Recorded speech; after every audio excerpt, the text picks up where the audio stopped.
नमस्कार साथियों, स्वागत है आप सभी का आपकी भारत स्टडी पर। मैं हूं ऋतिक, आप हैं मेरे साथ एक नए सेशन में जहां पर हम चर्चा करने वाले हैं भारत का संविधान। जी हाँ साथियों, आज हम इस क्लास में भारत के संविधान का चर्चा करेंगे। संविधान क्या होता है, संविधान में क्या सब है, किस तरह से संविधान बना है, इस सभी बातों का चर्चा करेंगे।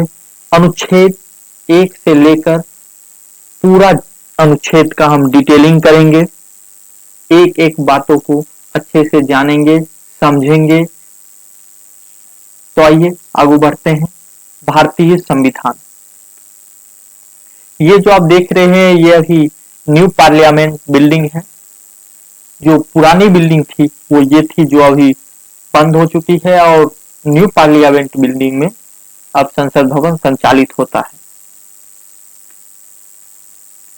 ये हमारे राष्ट्रीय प्रतीक चिन्ह है, अशोक स्तंभ, नीचे में सत्यमेव जयते लिखा हुआ राष्ट्रीय चिन्ह। कॉन्स्टिट्यूशन ऑफ इंडिया, भारतीय संविधान या भारत का संविधान।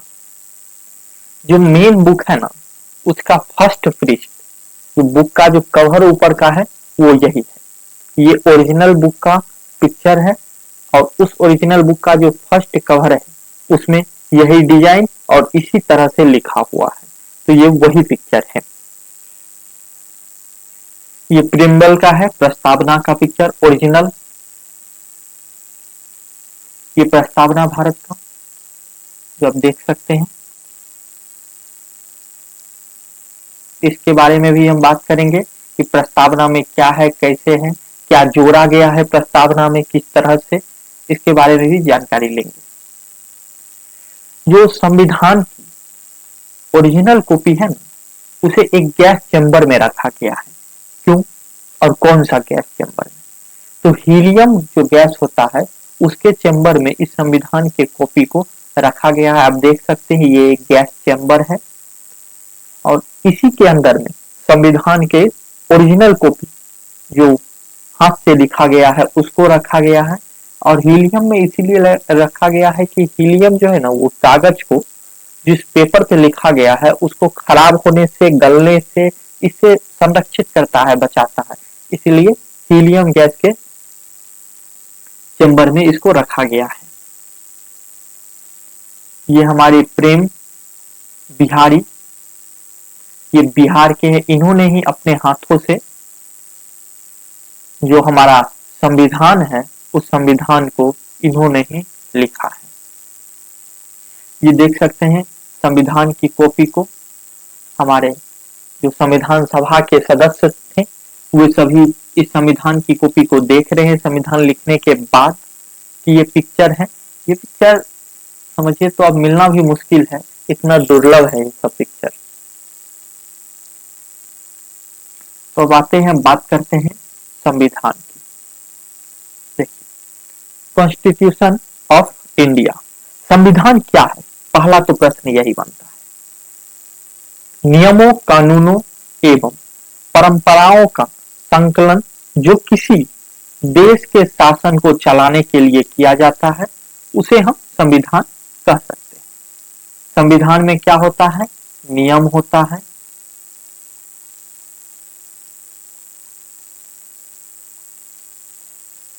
नियम है, कानून है, परंपरा है। इस सभी का संकलन किया जाता है एक बुक के रूप में, तो उसे हम संविधान कहते हैं।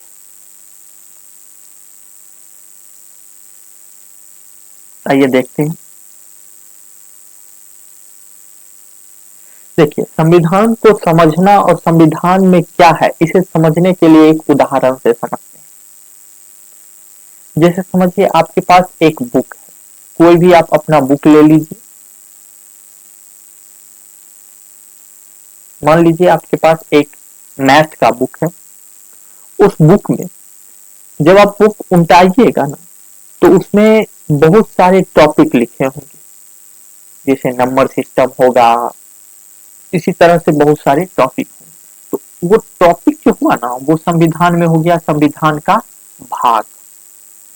वो जो आपके बुक में चैप्टर है वो चैप्टर हुआ संविधान में भाग, और उस चैप्टर के अंदर में जो सब टॉपिक है वो हो गया इसका अनुच्छेद।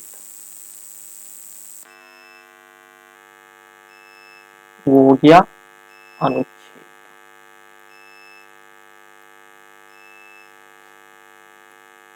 तो आइए देखते हैं भारतीय संविधान का ढांचा बहुत विस्तृत और जटिल है, जिसमें विभिन्न प्रावधानों को शामिल किया गया है। भारतीय संविधान की संरचना निम्नलिखित है। संविधान के भाग के बारे में बात करें तो अभी वर्तमान में संविधान में कुल 25 भाग हैं। 25 कुल 25 भाग हमारे संविधान में है। प्रत्येक भाग विभिन्न विषयों और प्रावधानों को संबोधित करता है। ये भाग निम्नलिखित है। वर्तमान में हमारे संविधान में कुल 25 भाग हैं, लेकिन जब संविधान बना था तो उसमें सिर्फ 22 भाग ही थे। 3 भाग बाद में ऐड किए गए हैं। तो आइए देखते हैं उन 25 भाग को। फर्स्ट जो है वो भाग में संघ और उसका राज्य क्षेत्र के बारे में बात किया गया है। इसके बारे में विस्तार से जानेंगे। अभी सिर्फ उन 25 भाग का नाम के बारे में हम जान रहे हैं, जो उस भाग का क्या नाम है। उसके बाद उसके अंदर में कौन सा अनुच्छेद आता है, कौन सा आर्टिकल आता है, कौन सा उप आर्टिकल आता है, उसका भी हम डिटेल में जानेंगे। सेकेंड भाग है उसमें नागरिकता की चर्चा की गई है। नेक्स्ट है, नंबरिंग यहाँ गलत है, इसे आप देख लीजिएगा अपने हिसाब से। नेक्स्ट है जिसमें मौलिक अधिकार, उसके बाद राज्य के नीति निर्देशक तत्व, फिर नागरिकों के मूल कर्तव्य के बारे में बताया गया है, फिर संघ सरकार के बारे में बताया गया है, फिर राज्य सरकार के बारे में बताया गया है, फिर राज्यों के संबंधित जो प्रावधान है उसे भी बताया गया था, जिसे हटा दिया गया। फिर संघ राज्य क्षेत्र के बारे में बताया गया है, फिर पंचायत के बारे में, नगर पालिकाएं के बारे में, सहकारी समितियां के बारे में, अनुसूचित और जनजाति क्षेत्र के बारे में बताया गया है, संघ और राज्य के बीच क्या संबंध होंगे, कैसे संचालन होगा शासन का, इसके बारे में बताया गया है, वित्त, संपत्ति, अनुबंध और बांध, इसके बारे में विस्तार से बताया गया है। भारत के क्षेत्र के भीतर व्यापार, वाणिज्य और समागमन, इसके बारे में भी जानकारी दी गई है। उसके बाद है संघ और राज्य की सेवाओं के बारे में भी जानकारी दी गई है। फिर है न्यायपालिका से संबंधित कुछ प्रावधान किए गए हैं। भाग 15 में है चुनाव के बारे में जानकारी दी गई है। इसी भाग में आपको इलेक्शन कमीशन के बारे में भी पढ़ना पड़ेगा। जब यहाँ पे पहुंचेंगे तो उसके बारे में विस्तार से पढ़ेंगे। उसके बाद है कुछ वर्गों के ये विशेष प्रावधान किया गया है भाग नंबर 16 में। 17 में भाषा के बारे में जानकारी दी गई है। 18 में आपातकालीन प्रावधान के बारे में जानकारी दी गई है। भाग 19 में संविधान का संशोधन किस प्रकार किया जाए, इसके बारे में जानकारी दी गई है। भाग 20 में संविधान के अनुच्छेद के बारे में जानकारी दी गई है। भाग 21 में अस्थायी, परंपरा में कालीन और विशेष प्रावधान किया गया है। उसके बाद संक्षिप्त नाम, प्रारंभ, प्राधिकार और भाषा, इसके बारे में जानकारी दी गई है। इस तरह से टोटल 25 भाग हैं। आप काउंट कीजिएगा, कुछ बढ़ जाएंगे नंबरिंग में, तो वही होगा ये कि जैसे इसमें देखिए ए किया हुआ है, इसी कारण से कुछ काउंट आपका बढ़ जाता है। अब हम आते हैं अनुच्छेद के बारे में कि हमारे संविधान में आखिरकार कितने अनुच्छेद हैं, इसके बारे में आइए जानकारी लेते हैं।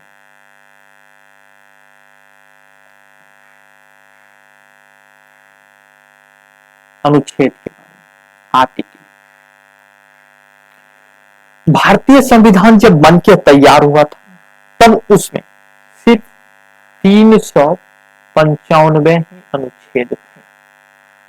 395 395 आर्टिकल थे जब संविधान बन के तैयार हुआ था, तब की बात हो रही है।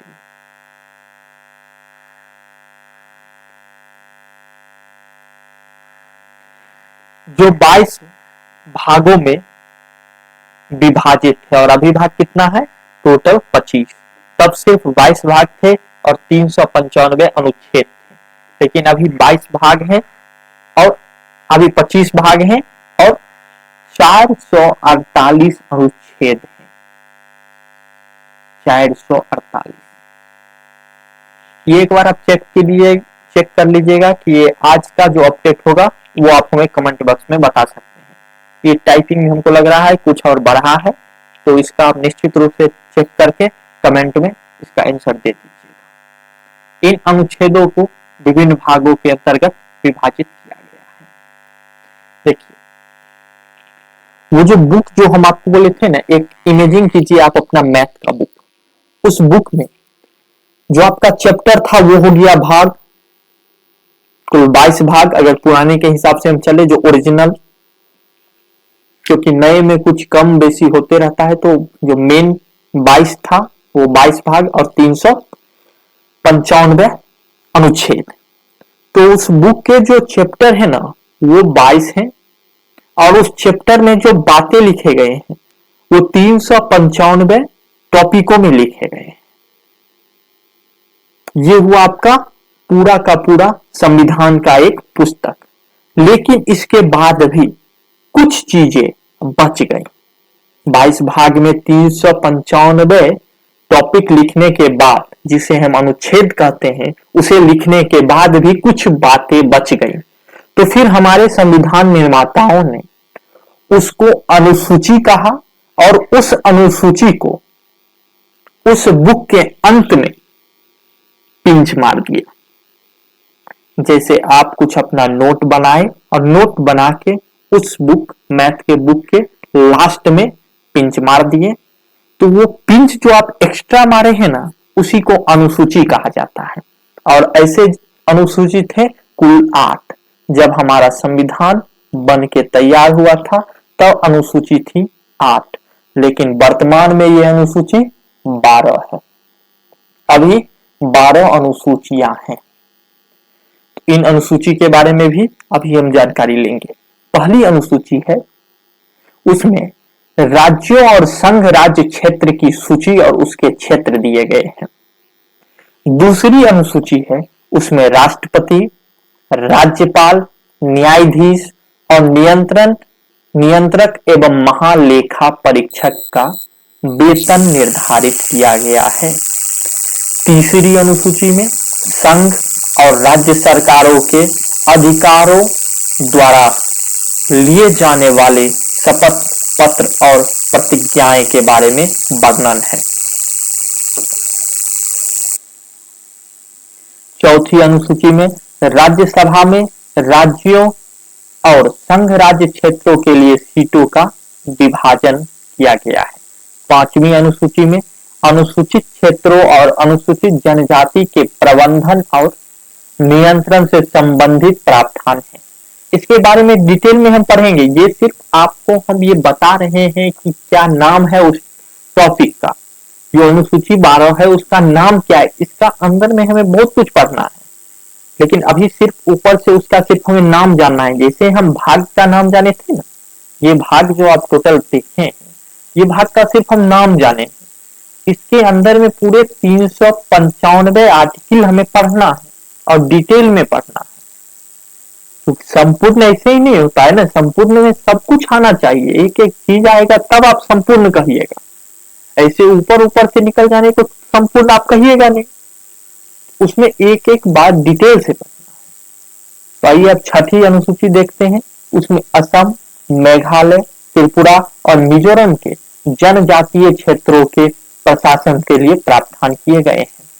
और सातवीं अनुसूची संघ सूची, राज्य सूची और संवर्ती सूची विषयों के वितरण से संबंधित ये संघ सूची क्या होता है, राज्य सूची क्या होता है और संपत्ति सूची क्या होता है, ये भी एक बहुत ही अच्छा टॉपिक है और इस पे एक लंबी चर्चा होगी और उसका भी आपको पूरा समाधान मिल जाएगा।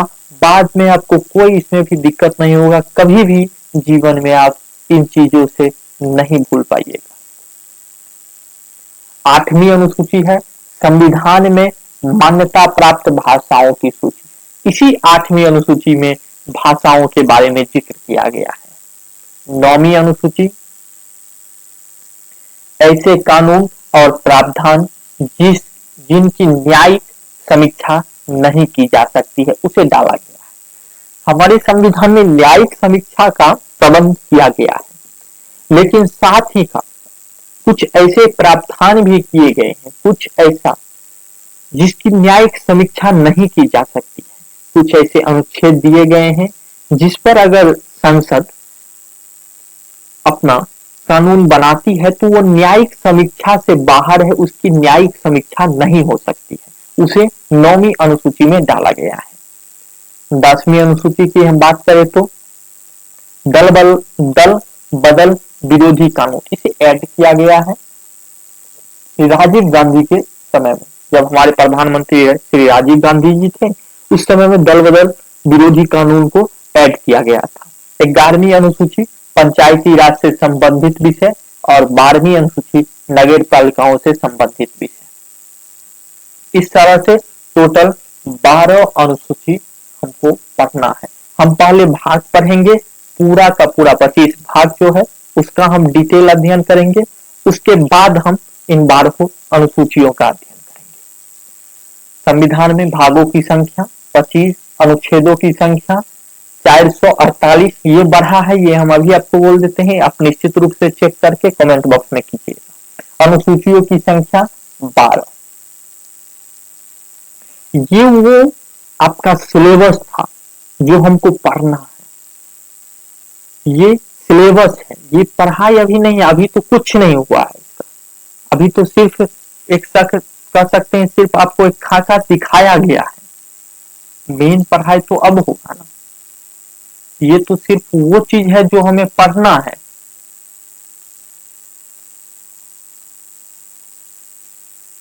आइए आगे बढ़ते हैं। साथ ही साथ इसको शेयर तबाह कीजिए, जितना ज्यादा आप शेयर कर सकते हैं कीजिए, फेसबुक पे कीजिए, व्हाट्सएप पे कीजिए, शेयर कीजिए, लाइक कीजिए और सब्सक्राइब खुद भी कीजिए और अपने दोस्त महिम से भी करवाइए, जिससे आपको संपूर्ण जानकारी मिल सके, सही जानकारी मिल सके, सटीक जानकारी मिल सके।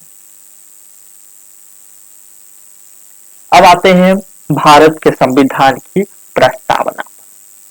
ये प्रस्तावना है, इसे आप लोग सब पढ़ लीजिएगा और इसे याद कर लीजिएगा।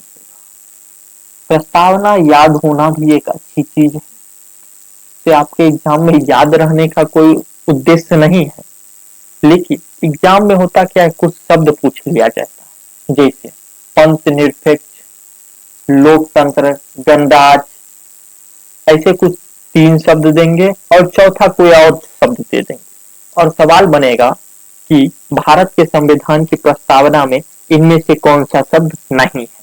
तो इस तरह से इसमें सवाल बनता है, 3 शब्द दे दिए जो इसमें है और चौथा कोई ऐसा दे दिए जो इसमें नहीं है, तो इस तरह से इसका प्रश्न बनेगा।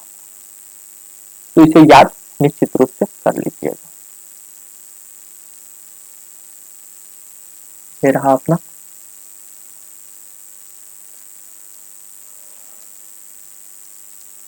अब हम आते हैं कि प्रस्तावना से संबंधित कुछ महत्वपूर्ण फैक्ट के बारे में जानकारी लेते हैं। वो क्या है? वो है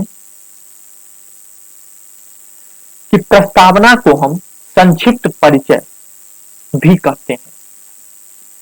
इसका जो कुछ अन्य नाम है, प्रस्तावना तो है ही, उद्देशिका है,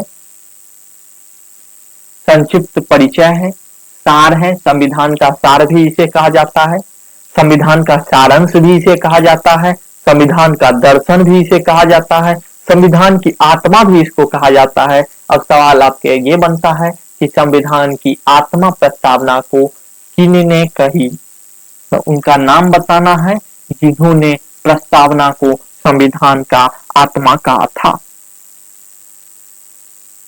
देखिए, के एम मुंशी ने प्रस्तावना को राजनीतिक कुंडली कहा था। ये के एम मुंशी का कथन है कि प्रस्तावना राजनीति कुंडली है।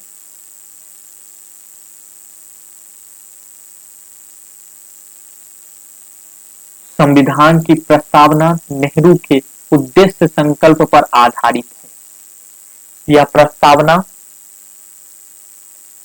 22 जनवरी 1947 को अपनाया गया था। ये सब फैक्ट की चीज है, इसे आप नोट करते जाइए। ये सब फैक्चुअल चीज है। इसका आपको मिल जाएगा पीडीएफ भी टेलीग्राम चैनल पे, उसे ज्वाइन कर लीजिए। लिंक डिस्क्रिप्शन में दिया हुआ है, आप जाइए वहां पे ज्वाइन कीजिए, ये आपको मिल जाएगा। लेकिन साथ में भी आप भी एक छोटा सा नोट बनाया कीजिए, जिससे आपको रिवीजन में आसानी हो। तो निश्चित रूप से बना लीजिए कि प्रस्तावना पृष्ठ को जबलपुर के प्रसिद्ध चित्रकार बहार राम मनोहर सिन्हा द्वारा बनाया गया। आपको हम दिखाते हैं, देखिए। हाँ, ये जो चित्रकारी की गई है, ये जो आप बगल में देख रहे हैं, ये चित्रकारी राम मनोहर के द्वारा की गई है। ये जो आप पूरा बॉर्डर देख रहे हैं, ये बॉर्डर का डिजाइन, और ये सिर्फ फर्स्ट पेज पे नहीं है, संविधान के हर पेज पे चित्रकारी की गई है। जो मूल कॉपी है संविधान का, उसके हर पृष्ठ पर ऐसे ही चित्रकारी की गई है।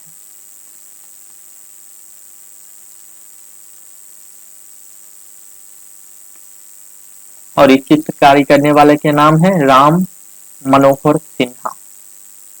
मूल संविधान की प्रस्तावना में 84 शब्द थे।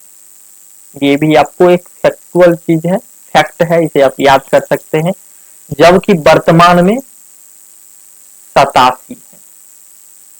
तो आखिरकार 3 जो बढ़ा, वो 3 कौन था? वो 3 थे समाजवादी, पंथ निरपेक्षता और एकता और अखंडता।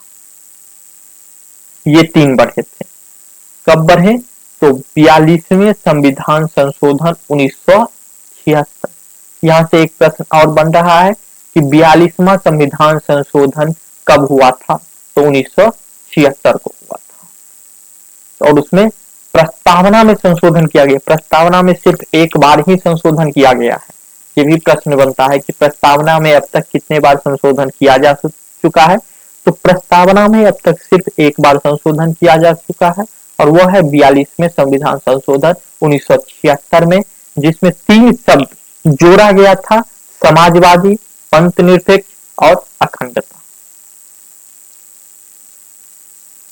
भारत शब्द जो है वो प्रस्तावना में 2 बार प्रयुक्त हुआ है। 2 बार प्रयुक्त हमारा भारत हुआ है।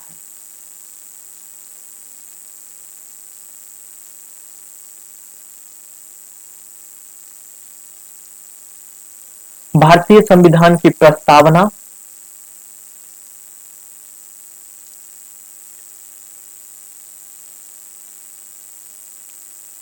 संविधान का परिचयात्मक भाग है, और इस संविधान की मूल भावना और उद्देश्यों का वर्णन किया गया है।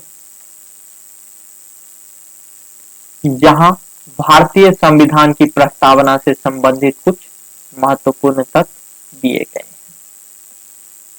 कि प्रस्तावना की रचना कैसे हुई। भारतीय संविधान की प्रस्तावना की रचना संविधान सभा द्वारा की गई, और इसे 26 नवंबर 1949 को अपनाया गया था। यह संविधान के उद्देश्यों और आदर्शों का सार प्रस्तुत करती है। हम आपको इसका अन्य नाम भी बताए थे, और उसमें बताए थे इसे संविधान का सार भी कहा जाता है, इसे संविधान का सारांश भी कहा जाता है, इसे संविधान के उद्देश्य भी कहा जाता है, इसे उद्देशिका भी कहा जाता है, इसे प्रस्तावना भी कहा जाता है। तो इसीलिए यहाँ दिया गया है कि आदर्श, उद्देश्य और आदर्शों का सार प्रस्तुत करता है। प्रस्तावना के मुख्य तत्व हैं हम भारत के लोग। यह वाक्यांश इस बात पर जोर देता है कि भारतीय संविधान की शक्ति और वैधता का स्रोत है भारतीय जनता है। जो भारतीय संविधान है, जो हमारा संविधान है, उसका जो शक्ति है वो जनता में निहित है, ये दर्शाता है हम भारत के लोग।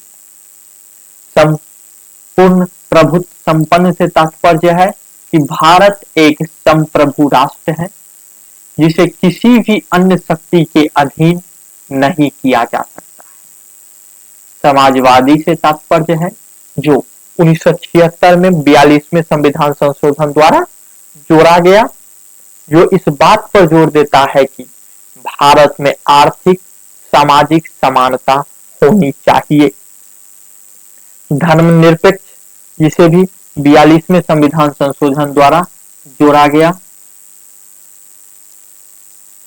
इसका अर्थ है कि भारत में राज्य का कोई धर्म नहीं होगा और सभी धर्मों का सम्मान समान रूप से किया जाएगा। धर्मनिरपेक्ष को लोग गलत सेंस में ले लेते हैं। धर्मनिरपेक्ष ये नहीं कहता है कि राष्ट्र का कोई धर्म ही नहीं होगा, बल्कि धर्मनिरपेक्ष ये कहता है कि राष्ट्र के अंदर धर्म होगा लेकिन राष्ट्र किसी एक धर्म पे नहीं चलेगा। अर्थात जैसे हम राष्ट्रीय पुष्प, राष्ट्रीय पशु इस तरह से है, उस अनुसार राष्ट्र का कोई धर्म नहीं होगा, लेकिन राष्ट्र के अंदर धर्म होगा। कोई राष्ट्रीय धर्म नहीं होगा लेकिन राष्ट्र के जो रहने वाले निवासी हैं उनका धर्म होगा और राष्ट्र उन सभी धर्मों का सम्मान करेगा। लोकतांत्रिक गणराज्य, भारत में जनता के द्वारा, जनता के लिए और जनता के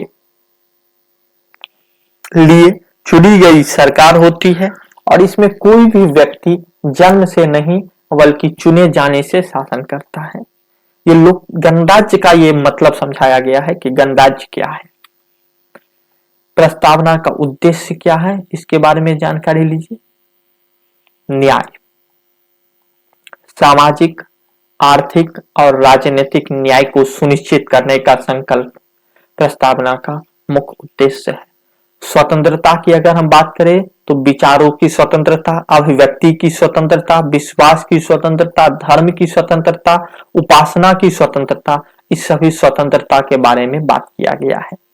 समता की बात करें तो सभी नागरिकों को समान अवसर और स्थिति का आश्वासन। बंधुत्व की बात करें कि व्यक्ति की गरिमा और राष्ट्र की एकता और अखंडता को सुनिश्चित करने के लिए भाईचारे की भावना का संचार। प्रस्तावना का महत्व, यह प्रस्तावना संविधान का प्रवेश द्वार है और इसे संविधान की आत्मा माना जाता है। यह संविधान के उद्देश्यों और दर्शनों का सारांश प्रस्तुत करती है और इसके तहत सभी नागरिकों के अधिकार और कर्तव्यों का उल्लेख किया गया है। संशोधन की अगर हम बात करें कि प्रस्तावना में संशोधन कब हुआ है, तो हम आपको पहले ही बता चुके हैं कि प्रस्तावना में सिर्फ एक बार संशोधन हुआ है, 42वें संविधान संशोधन 1976 के दौरान इसमें संशोधन किया गया और इसमें 3 शब्द जोड़ा गया, समाजवादी, धर्मनिरपेक्ष, राष्ट्रीय एकता और अखंडता। ये 3 शब्द ऐड किए गए थे प्रस्तावना में। उसके बाद प्रस्तावना में अभी तक किसी भी प्रकार का कोई भी संशोधन नहीं किया गया है। भारतीय संविधान की प्रस्तावना भारतीय लोकतंत्र के मूल सिद्धांतों और मूल्यों का प्रतीक है और यह सभी भारतीय नागरिक के लिए समान अधिकार और न्याय की गारंटी देता है। तो प्रस्तावना समाप्त हो चुका है और आज की क्लास में सिर्फ हम प्रस्तावना तक ही रखेंगे। अगला क्लास जो होगा उसमें हम जो भाग 1 पढ़ेंगे और उससे आगे जितना हो सकता है उतना करने की कोशिश करेंगे। अनुच्छेद 1 से लेकर अनुच्छेद 395 तक हमें करना है और एक एक करके अच्छे से समझते हुए पढ़ना है। तो अगर आपको वीडियो पसंद आई हो तो इसे लाइक, शेयर और सब्सक्राइब निश्चित रूप से करिएगा और अपने एग्जाम की तैयारी अच्छे से करिएगा। चलिए, धन्यवाद।